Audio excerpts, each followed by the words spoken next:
comma rule is going to be the appositives comma rule. Oh, hey, Arnold, I'm so glad that you interrupted me again. Would you like to help me teach another comma rule? All right, let's go.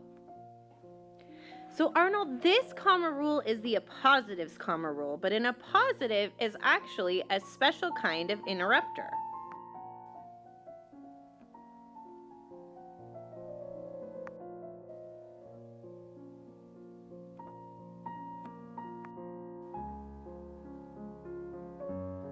Exactly, but an appositive is a specific type of interrupter because we're going to interrupt our sentence specifically to do something called renaming the noun.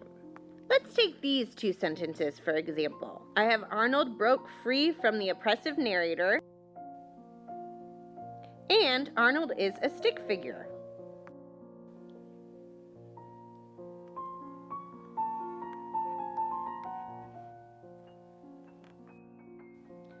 Well, actually, Arnold, there's a better way to combine these two sentences than a compound sentence. Yeah, we should interrupt this sentence with an appositive. So since Arnold broke free from the oppressive narrator has the action, it's what Arnold's doing. He's breaking free.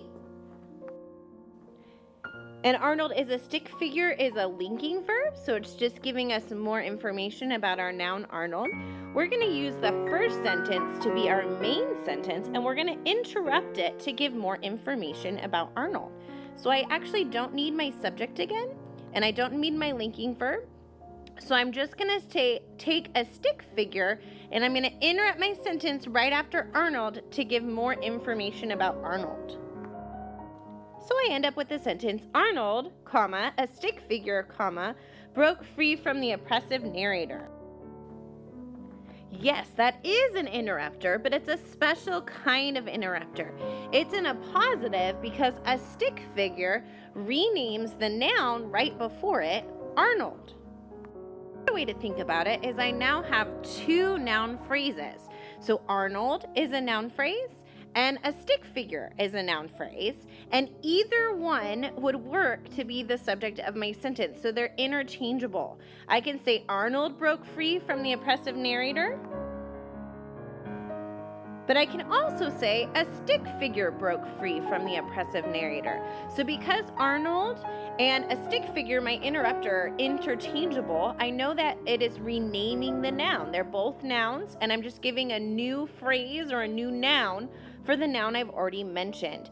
And that is called using an appositive. Say, for example, I have the two sentences. Menes is the first legendary king of Egypt, and Menes unified Upper and Lower Egypt.